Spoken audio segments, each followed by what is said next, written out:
안녕하십니까. 위너스랩 TV의 동우사입니다. 예, 오늘은 그 발표, 답변 잘하기에 대해서 한번 이야기를 해보겠습니다. 여러분, 그 연봉 30억을 받는 게 쉬운 게 아니잖아요. 예, 연봉 30억을 받는 분이 계시다고 해서 알아봤습니다. 바로 전현무 씨였습니다. 지난 10년간 수입을 따져보면 400억이라고 또 얘기를 하시는데요. 자, 이 전현무 씨가 당연히 노력을 또 많이 하셨을 거고 어떤 재주도 있으셨겠죠. 근데 특히 이분이 그 면접을 보는 것에 대해서 상당히 자신감이 있다고 합니다. 자, 그래서 면접을 잘 보는 비결 중에 몇 가지가 이제 인터넷에 돌고 있는데요. 제가 확인한 게 있어서 그것을 중심으로 한번 이야기를 시작해 보겠습니다. 그렇죠. 그러니까 뻔한 질문이 많잖아요. 뭐 우리 회사 왜 입사했어요? 예, 이 사업 왜 투자 받고 싶으세요? 정보지원금 꼭 필요하세요? 필요하니까 신청했겠죠. 자, 그런 뻔한 질문들에 대해서 좀 남다르게 좀 창의적으로 답변을 어떻게 하면 좋을지에 대해서 오늘 한번 말씀을 드려보겠습니다. 자, 전현 씨가 KBS의 아나운서 시험을 쳤을 때였어요. 이제 면접관이 물어봤다고 합니다. 어떤 프로그램을 좋아하십니까? 라고 물어봤대요. 거기에 대해서 전현무 씨는 이렇게 답변했다고 합니다. 개콘을 좋아합니다. 라고 이야기했다는 거예요. 그래서 한편 이제 면접관이 약간 의아해했죠, 그죠? 왜냐면은 그래도 뉴스, 시사, 교양 이런 프로그램들을 이제 앞으로 맡을 아나운서들인데 개콘을 좋아한다고 이렇게 된 거죠. 이제 그 뒤에 이제 전현무 씨가 이제 덧붙여서 말을 했습니다. 제가 이제 공부를 할 때 밤늦게 포장마차를 가서 밥을 먹을 때 보면은 포장마차 아주머니들이 개콘을 보고 되게 즐거워하시더라. 그래서 나도 저렇게 작은 상자 안에서 좀 즐거움을 줄 수 있는 프로그램을 하고 싶다. 이렇게 답변을 했다는 거예요. 그러니까 약간의 반전을 준 거죠. 자, 뻔한 답변이었다고 하면은 어떻게 됐을까요? 예, 저는 뭐 9시 뉴스를 제일 좋아합니다라고 말할 수 있는 거잖아요, 그죠? 하지만 이제 뻔하지 않은 답변을 했고 이제 그런 부분들이 더 이제 어, 좀 기억에 남고 또 와닿았던 거죠. 자, 이런 부분을 여러분 한번 우리 그 투자 유치 정부 지원 사업에 대해서 한번 활용해 보도록 하겠습니다. 자, 발표 평가는 왜 어려울까요? 제가 이제 다른 영상에서 많이 말씀드렸습니다만, 사실은 발표 평가는 두 가지로 이루어져 있죠. 발표, 그리고 Q&A.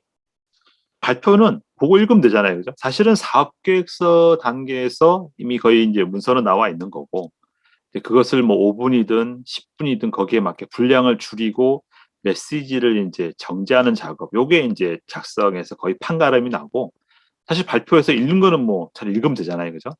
자, 근데 이제 Q&A가 어렵죠. 왜냐하면 Q&A는 예상 밖의 질문들이 나올 수도 있기 때문에. 자, 그래서 제가 어떻게 보통 이제 가이드를 드렸습니까?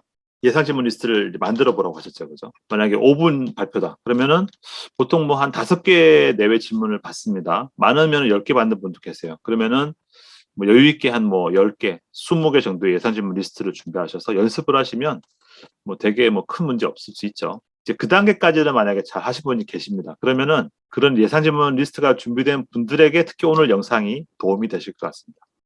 자, 한번 그걸 꺼내서 보세요. 보시면서 한번 확인해 보시기 바랍니다. 이거 너무 뻔한 답변 아니야? 혹시 이런 게 없나요? 그런 뻔한 답변을 오늘 고칠 수 있는 기회를 드리겠습니다. 그러면 제가 오늘 두 가지 사례를 한번 말씀드려 볼게요. 먼저 배달의 민족 그리고 당근마켓입니다. 저 위에도 보이죠? 네, 먼저 배달의 민족입니다. 자, 10년 전으로 돌아가 볼게요. 2010년도 배달의 민족이 나왔을 때 이제 아이폰이 나오고 막 세상이 난리가 났죠. 자, 그래서 이제 아이폰으로 무엇을 할까 이제 고민을 하다가 이제 우리 그 김봉주 대표님이 배달의 민족 하시게 된 건데 그 즈음이에요. 그 즈음으로 가정해 볼게요. 그래서 투자를 받으러 온 거예요. 배달의 민족 그 아이템을 가지고. 자, 그럴 때 이제 투자자가 물어봅니다. 왜 이런 사업을 하게 되었나요? 라고 물어봤을 때 뻔한 답변은 뭘까요? 뭐 배달 문화의 혁신을 위해서 뭐 아시아 최초, 뭐 국내 최초, 뭐 해외 최초 이런 식의 좀 말들을 할 수 있지만 너무 좀 뻔한 말이겠죠. 자, 그러면 어떤 말들이 좀 뻔하지 않은 답변일까요? 뻔하지 않은 답변 첫 번째는 자기의 이야기를 하는 겁니다. 자기의 이야기. 평소 제가 배달 음식을 자주 시켜 먹었는데 그때마다 꼭 그 상 가지, 10년 전에는 상 가지를 보고 많이 시켜 먹었죠. 상가지를 찾는다고 시간을 다 보내고 너무 그때마다 귀찮았어요. 라고 말을 하는 겁니다. 자, 이런 경우 여러분 다 있으셨죠, 그죠? 아마 겪어본 분들은 아실 거예요. 자, 그래서 자신이 겪었던 부분을 이야기하는 것. 이 자체가 이제 뻔하지 않은 답변이 될 수 있죠. 왜? 내 이야기하고 상대방이 듣는 얘기는 같을 확률이 작잖아요. 그러니까 자기 얘기를 하는 게 뻔하지 않을 수밖에 높은 거죠. 자, 두 번째는 뻔하지 않은 답변. 두 번째는 김봉수 대표님이 또 네이버에 근무하셨잖아요. 이렇게 답변하는 겁니다. 자, 아이폰이 나오고 어떤 사업을 하면 좋을지, 아이폰으로서 어떤 서비스를 하면 좋을지 고민을 해봤다. 그래서 검색 통계를 좀 확인해 봤는데 특히 전화번호부 검색이 많았고 특히 그 배달 음식을 주문하는 것에 대해서 많이 좀 검색량이 있더라.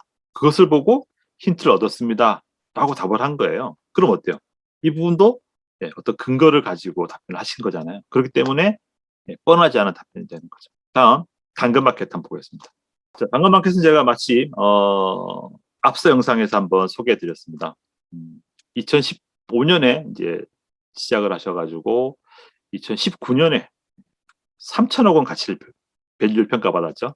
자, 그런데 이번에 시리즈 D 투자를 받으면서 무려 3조 원의 가치를 인정받았습니다. 2년 만에 10배 가치 된다는 게 정말 대단한 거 아닌가요? 그래서 정말 대단하기도 하고 저도 좀 감동하면서 계속 연구하고 있습니다. 자, 당근마켓을 한 2015년 시작하셨는데 한 17년쯤을 예상해 볼게요. 정부 지원 사업을 신청하시는 상황이라고 볼게요. 특히 뭐 초기 창업 패키지 보통 3년 이하 최대 1억 원 정도 지급을 하고 뭐 자부담이 대신 있죠. 한 3천만 원, 30% 정도 자부담이 있습니다. 보통 받는 분들 제가 보니까 한 6, 7천만 원 받으시더라고요. 자, 그 이제 지원 사업에 신청한 거예요. 신청해서 1차 통과했어. 그래서 2차에 이제 발표 평가를 갔다고 쳐요. 자, 그랬을 때 그 정보 지원 사업의 평가위원이 물어봅니다. 사실 저도 물어보고 싶은 얘기 중에 하나예요. 다 좋은데 거래 수수료, 중개 수수료를 안 받으면은 어떻게 먹고 삽니까? 수익은 어떻게 내실 거예요? 하고 질문을 했어요. 자, 여기에 대해서 어떻게 답변하는 것이 가장 좋을까요? 우선 뻔한 답변. 트래픽이 늘어나면 그때 방문자가 많이 올 거고 그때 광고비를 받아서 돈을 벌겠습니다. 라고 답변하면은 뻔한 답변이겠죠. 그죠? 사실은 뭐 광고 수입으로 번다는 거는 너무 뻔한 답변이기도 하고 또 평가해 보시면 아실 텐데요. 너무 많이 듣는 얘기 중에 하나예요. 그렇다 보니까 물론 저 이야기가 맞죠. 그렇지 않겠어요? 트래픽을 늘려서 어떻게 하겠어요? 당연히 공짜니까 많이 들어왔겠지. 그리고 그 트래픽으로 돈을 광고로 벌겠지. 이건 당연한 건데 그럼에도 불구하고 광고 수입을 어떻게 벌겠다는 부분만 자꾸 얘기하게 되면 진부하게 들리는 거죠. 자, 그러면 어떻게 해야 뻔하지 않은 답변이 될 수 있을까요? 그 첫 번째는 실적을 말하는 겁니다. 지난 2년간의 사업을 통해서 매달 100% 성장을 했고 뭐 작년에 뭐 100만 명인데 올해 뭐 400만 명이 이용하고 있다. 뭐 이런 식의 실적을 막 이야기를 하는 거죠. 실적 중심의 이야기로 말을 시작하는 겁니다. 다음 뻔하지 않은 답변 두 번째는 비전을 이야기하는 거죠. 비전. 자, 평가위원님들 마침 그 질문 감사합니다. 제가 이 이야기 꼭 하고 싶었는데 혹시 최근에 길거리에서 벼룩시장이라든지 또는 그 메트로 이런 것을 보신 적이 있으신가요? 하고 물어보는 겁니다. 아마 없으실 겁니다. 자, 당근마켓은 이러한 그 기존의 중고나라 또는 번개장터와 달리 아주 로컬에 밀착한 그런 밀착형 거래를 지향하고 있습니다. 이렇게 이제 말씀을 하시는 거죠. 자, 그러면 물론 그렇게 해서 결론은 광고로 갈 수 있겠지만 갖고 있는 실적과 그런 비전을 가지고 그 뒤에 광고 모델을 말했기 때문에 이제 그냥 광고만 말한 거하고는 좀 다르죠. 다른 맥락을 느끼겠죠. 정리하자면 그렇습니다. 뻔하지 않는 답변을 하는 네 가지 방법은 뭐냐면 첫 번째는 자신의 이야기를 어필하자. 자신의 스토리텔링. 저는 돈을 보내는데 너무 불편했어요. 그래서 토스를 개발하게 됐어요. 저는 알바를 구하고 싶었어요. 근데 제가 뭐 돈은 많이 없어서 한 5만 원 정도만 가지고 하루 정도만 디자인을 쓰고 싶었어요. 근데 이거 가지고 사실 또 어디 구인구지 사이트 올리긴 애매하잖아요. 또 반대로 저는 한 10만 원만 벌면 돼요. 한 하루 바짝해서 10만 원 벌고 싶어요. 이런 디자이너 있을 수 있잖아요. 자, 이런 분들은 어디가 좋을까요? 자, 그러한 어떤 자기의 니즈와 애로사항들을 말하는 자체가 뻔할 수가 없죠, 그죠? 왜냐하면 내가 겪었던 얘기니까. 두 번째, 데이터를 근거한 이야기야. 예.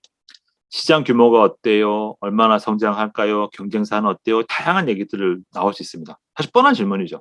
예, 어디 가나 하는 질문들이에요. 근데 그 질문들에 대해서 가장 뻔하지 않으신 답변은 숫자입니다.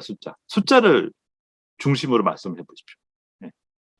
뭐 무슨 통계에 의해서 뭐 작년 대비 올해 뭐 20% 성장합니다. 라든지 뭐 경쟁사가 지금 작년에 10개였는데 올해 뭐 5개라든지 올해 뭐 20개라든지 구체적으로 숫자를 먼저 꺼내고 그 다음에 다른 말들을 하게 되면 또 그렇지 않은 경우와 비교가 많이 되죠. 세 번째는 실적입니다. 실적 어필하기. 두 번째 데이터와 비슷할 수 있는데 일단 실적은 정성적인 거, 정량적인 다 있겠죠. 물론 정량이 중요하겠지만 어쨌거나 실적을 쭉 어필하시고 그 나중에 그에 따른 질문들 답을 하시면 되죠. 그러니까 중요한 거는 실적을 어필하기. 네 번째가 이제 비전에 대한 이야기. 그래서 이 비전이라는 것이 아까도 이야기했지만 뭐 아시아 최초, 국내 최초, 뭐 세계 최대, 뭐 넘버원 사실은 비전들은 확 와닿진 않잖아요. 그 해당 카테고리, 그 해당 섹션, 해당 비즈니스에서 나는 무엇을 지향합니다. 제가 얼마 전에 이제 그 노정석 대표님 아시죠? 네, 노정석 대표님의 영상을 본 적이 있는데 그분 말씀에 되게 와닿는 말씀이 있어요. 그분은 괴짜를 원한대요. 괴짜. 그러니까 한번 세상을 누군가 이제 뒤집고 새롭게 바꾸고 싶은 거야. 근데 거기 도전하는 어떤 괴짜인 거죠.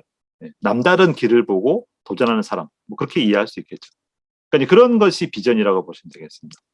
그래서 그런 부분들은 아까 그 자기 이야기 똑같아요. 그런 자기만의 이야기는 다른 데서 들을 수 없는 이야기잖아요. 그러니까 결국 비전도 어떤 자기가 가진 그런 색다른 비전 이런 게 의미가 더 달라 보이겠죠. 자, 이 이외에도 다양한 업종과 또 얼마나 많은 기업들이 있습니까? 그래서 그 각 기업들마다 색깔이 다 다를 거예요. 그래서 일단은 오늘 제가 말씀드린 네 가지를 한번 참고하셔가지고 여러분 각자 갖고 계신 그 예상 질문 리스트를 한번 점검하셔가지고 뻔한 질문이 없는지 확인해 보시기 바랍니다. 참고로 또 이럴 때 뭐 위너스랩 뭐 잠시 광고 되겠습니다만 위너스랩의 1대1 코칭을 한번 이용해 보십시오. 왜냐하면은 사실 자기가 봐서는 자기를 객관하기가 쉽지 않거든요. 자, 그런데 뭐 저나 위너스랩은 이쪽 전문이기 때문에 예상 질문이 잘 되어 있는지 또는 뻔한 답변이 있다고 하면 어떻게 답변을 만들면 좋을지 그런 조언들을 드릴 수 있겠죠. 사실 생각해보면 오늘 이야기는 꼭 그 투자유치라든지 정보지원 사업에 해당되는 것만은 아닌 것 같아요. 그죠? 왜냐하면은 사람 사는 게 다 사실 그렇지 않나요? 결국 다 질문과 답변이잖아요. 우리 회사에 왜 입사 신청했습니까? 면접 볼 때 많이 받으신 질문이에요. 속마음은 그렇겠죠. 월급 많이 주셔서 그럴 수 있겠지만 그렇게 얘기하시면 안 되겠죠. 연인 사이에서 자기는 내가 왜 좋아, 얼만큼 좋아, 그랬을 때 뭐 별도 따지고 달도 따지고 이렇게 말해도 와닿지가 않죠. 자, 그러니까 결국 사람 사는 모든 이런 매사에 질문과 답변이고 그런데 뻔한 답변보다는 좀 더 창의적이고 좀 감동을 주고 깊이가 있는 그런 답변을 하면은 좀 이미지도 좋을 수 있겠고 좋은 일이 많이 생길 수 있겠죠. 평소에 좀 그런 이제 창의적인 답변을 하는 연습을 많이 하시면 좋을 것 같고 그것이 자연스럽게 이제 좀 체득되면은 비즈니스에서도 뭐 면접이든 뭐 정보 지원 사업이든 투자유치든 이런 비즈니스에서도 자연스럽게 실적 발휘가 되시겠죠. 오늘 많이 도움되시길 바라고요. 도움되셨다면 좋아요, 구독 신청, 알람 설정 부탁드립니다. 그러면 다음에 또 좋은 영상으로 찾아뵙겠습니다. 오늘 영상 여기서 마치겠습니다. 감사합니다.